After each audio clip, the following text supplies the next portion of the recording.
Mama, când șoptesc, de toate mi-amintesc, de zile bune, bucurii, când încă mai eram copii.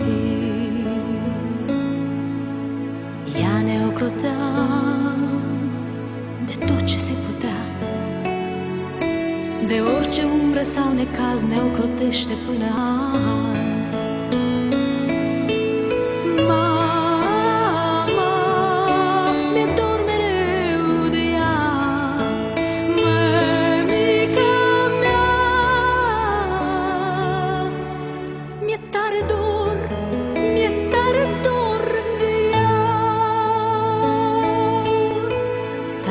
Când șoptesc, de toate mi-amintesc, de veșnice alergături ca să ne vadă mai sătui.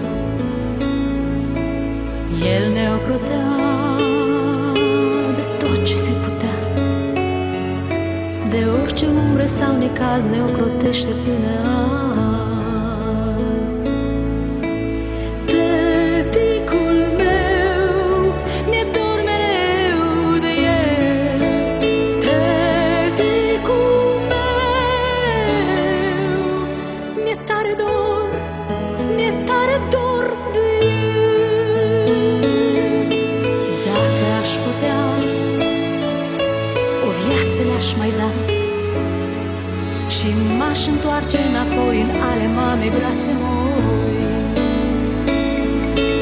Nu e prea ușor să fim copii cu minți, dar mult mai lesne e să fim copii a foarte buni părinți.